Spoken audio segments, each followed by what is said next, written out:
Nos anos 80, os fliperamas cresciam no Japão sem parar, muito graças a jogos e inovações técnicas criadas por gênios como Takashi Nishiyama e sua equipe. Ele é o começo da rivalidade entre a Capcom e a SNK. Nishiyama foi para a Capcom com bom status e respeito devido aos seus grandes feitos pelos games. Um exemplo disso é a criação do gênero de jogos de luta como conhecemos hoje em dia. Sim, é graças a ele que estamos aqui. Sua importância aumenta ainda mais quando se descobre que foi ele quem criou a franquia Street Fighter. Nishiyama tinha muitas ideias para o jogo de luta da Capcom, mas a tecnologia da época não permitia. Então, quando a SNK estava preparando a iniciativa Neo Geo, percebeu que precisava de alguém para comandar a criação de grandes jogos, e por isso chamou o Takashi Nishiyama e grande parte da sua equipe, prometendo um hardware muito melhor para trabalhar, quase nenhuma limitação criativa e vários ótimos times de desenvolvimento a serviço da criatividade de Nishiyama. Foi assim que ele largou a Capcom em 1988 e foi para a SNK fazer história. Como a Capcom tinha vários grandes profissionais, a perda não foi tão sentida assim. Ainda mais com o lançamento gigantesco de Street Fighter 2 em 1991, que já usava uma placa melhor. Porém, o sistema MVS, feito pela SNK, não parava de ganhar espaço nas casas de jogos, tirando o mercado da Capcom em outros games. Então, por mais que existissem muitas máquinas de Street Fighter 2 e outros jogos da Capcom, também existiam muitas máquinas de Neo Geo da SNK, que era muito mais barata e prática. A gota d'água da suposta intromissão da SNK nos negócios da Capcom foi quando Art of Fighting foi lançado em 1992. O game foi inicialmente bem recebido e bastante elogiado pelas inovações usadas até hoje em vários jogos de luta, como o zoom nos lutadores, as barras de energia e os super especiais, ou Desperate Moves, como alguns preferem. Mas as semelhanças com Street Fighter também chamavam muita atenção, como o design e os golpes de Ryo e Robert, que seriam cópias de Ryu e Ken do jogo da Capcom. O problema é que os desenvolvedores da SNK não achavam que estavam copiando os golpes e magias de Ryu e Ken, pois foram eles mesmos que criaram os golpes e as magias do Ryu e do Ken. Mas vai explicar isso pra Capcom e pro público. Só que vários outros golpes e personagens do jogo da SNK também são parecidos com os de Street Fighter 2, e foi feito por outra equipe. Aí não tem como defender, né? Posteriormente, a SNK afirmou que Art of Fighting não é um plágio, mas que contém homenagens a Street Fighter. Mas eu duvido que alguém tenha caído nesse papo. Com isso, a paciência da Capcom acabou e a primeira demonstração pública da rivalidade entre elas surgiu. Todos os integrantes de um clube de vantagens da Capcom nos Estados Unidos receberam uma polêmica tirinha, que infelizmente já se perdeu no tempo, só sobrando as transcrições. Nela mostrava Ryu confundindo o Ryo de Art of Fighter com Ken. Então eles decidem lutar, mas a luta fica empatada porque ambos aplicavam os mesmos golpes. Até que Ryu inventou um ataque novo e venceu o lutador da SNK. No fim, o lutador da Capcom comentou: engraçado, o único movimento que ele não conseguiu igualar foi algo original. Treta! Em seguida, a Capcom do Japão fez uma campanha de marketing contra a SNK, criando esse pôster de Sagat segurando a cabeça de um lutador com a aparência de Robert e a roupa de Ryo, distribuindo pelo mundo todo, entre fliperamas, revistas, jornais e tudo mais. Como se dissesse, Street Fighter espanca a concorrência. Oficialmente, Ackman, ilustrador do pôster, disse que o trabalho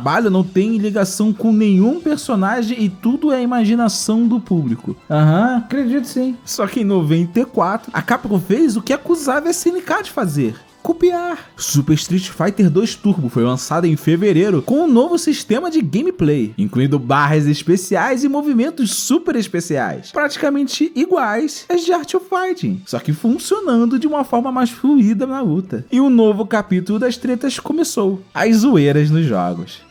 Inicialmente, quanto às provocações, a SNK ficou quieta na mídia e decidiu responder com novos trabalhos, lançando Art of Fighting 2, que trouxe Yuri Sakazaki, uma jovem que fazia os mesmos golpes como Ryo e Robert, porém tendo um ar mais jovial e feminino. E ela foi um sucesso. Logo em seguida saiu o inovador crossover de luta The King of Fighters 94, que misturava o sistema de luta de Fatal Fury e Art of Fighting em lutas 3 contra 3, mas uma das coisas que mais chamaram a atenção foram as estátuas de lutadores de Street Fighter 2 derrotados, que aparecem quando o vilão do jogo, Rugal, surge na tela. Uma resposta escondida, mas poderosa da SNK. E foi um sucesso avassalador, se tornando uma franquia anual de sucesso. A essa altura, a SNK assumiu mesmo que por pouco tempo a liderança na venda de arcades 2D no Japão. Mas a Capcom não deixou por menos, respondeu em 95 com Street Fighter Alpha e seu personagem secreto, Dan Hibiki, que é basicamente o mesmo lutador do pôster, mas agora jogável com os golpes de Ryo e Robert. Bom, mais ou menos. Por mais que ele tenha ganho uma história própria e séria, ele é muito mais fraco que os personagens regulares. Seus golpes são execuções parodiadas dos golpes de Art of Fighting, e ele é claramente feito para ser chacota e piada dos personagens da SNK. Oficialmente, a equipe original que trabalhou em Alpha 1 negou que Dan fosse uma referência a Art of Fighting, mas assim como a homenagem da SNK, eu duvido que alguém tenha caído nesse papo. Já em 1996, a Capcom foi ainda mais além e lançou com destaque a personagem Sakura em Alpha 2, conhecida no Brasil como Sakura, que possui o mesmo conceito, conjunto de cores e o público-alvo de Yuri, sendo claramente inspirada nela, mas com outros tipos de apelo e fazendo mais sucesso ainda. E é a partir daqui que a SNK entra de vez na briga. Com uma chacota subidamente proposital à Capcom, Yuri realmente passou a copiar os golpes de Ryu e Ken e outros personagens de Street Fighter em várias edições diferentes de The King of Fighters, como eu já havia comentado em um roteiro de muito tempo atrás, no sensacional Coffee da Deprê. Até o Shun Gokusatsu, a famosa tela preta do Akuma, ela tem como especial secreto. A Capcom, por sua vez, respondeu copiando a ideia de colocar duas franquias da casa para se enfrentarem, com o jogador podendo jogar com mais de um lutador por ficha, mas modificou o sistema criando o Tag Team para Street Fighter vs X-Men 96. Logo depois, a Capcom copiou o sistema de luta 3 contra 3 em Marvel vs Capcom, e a franquia netou King of Fighters de Game Boy e lançou Pocket Fighters para arcades. Mas já em 97, a SNK copiou o sistema de joias de Marvel Super Heroes e uniu com as barras de energia de Super Street Fighter 2 Turbo, que foi feito copiado de Art of Fighting, e criou o modo de jogo Advanced em KOF 97. E depois a Capcom lançou o Parry e a SNK respondeu com Just Defense e assim foi indo.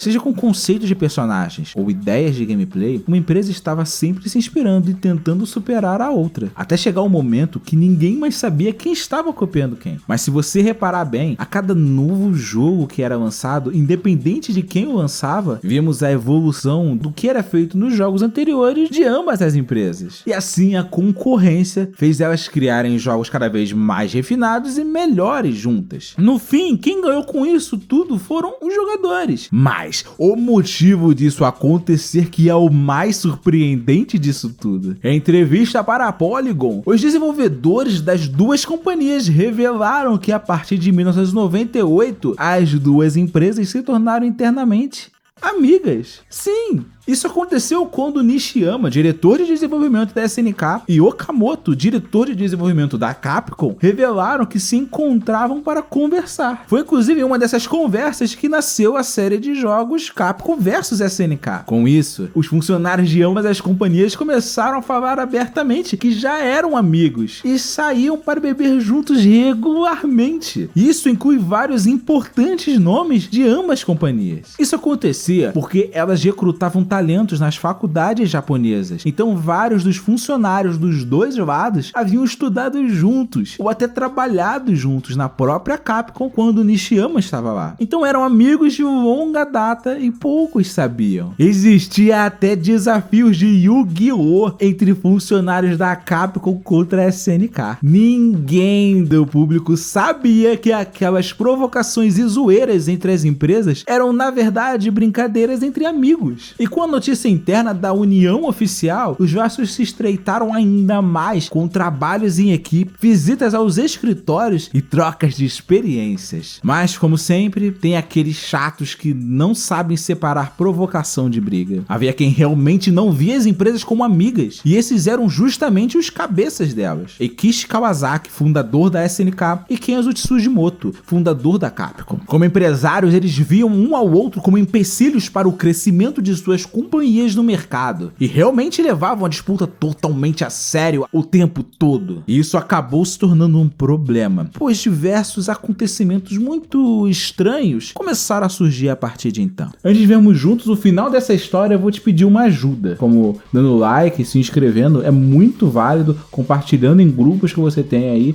e eu agradeço de verdade por você estar aqui. Os links do Apoia-se, do Pix, estão aqui na descrição do vídeo ou um comentário fixado, beleza? De qualquer forma, muito obrigado e vamos ver o final dessa história? Como falei no vídeo que conta por que a SNK faliu, após o lançamento de The King of Fighters 2000, toda a produção de games da SNK foi extinta repentinamente, cancelando jogos que estavam em desenvolvimento avançado, como Garou Bark of the Wolves 2. Com isso, vários talentos da SNK começaram a procurar emprego. Foi quando Toyohisa Tanabe procurou Okamoto para levar uma grande quantidade dos melhores funcionários da SNK para a Capcom. E tudo foi acertado para que cerca de 60 deles formasse uma nova divisão de jogos de luta na empresa parceira, já com 2 projetos em planejamento. Mas na hora de começar, 40 deles repentinamente foram vetados, formando assim uma pequena equipe de apenas 20 desenvolvedores, entre eles nomes importantes como o ilustrador Shinkiro. Essa nova equipe começou trabalhando em Capcom vs SNK 2, apenas auxiliando os funcionários da nova casa a trabalharem nos personagens da antiga empregadora. E logo em seguida começaram a trabalhar no novo projeto, o tão sonhado pelos fãs, Capcom vs SNK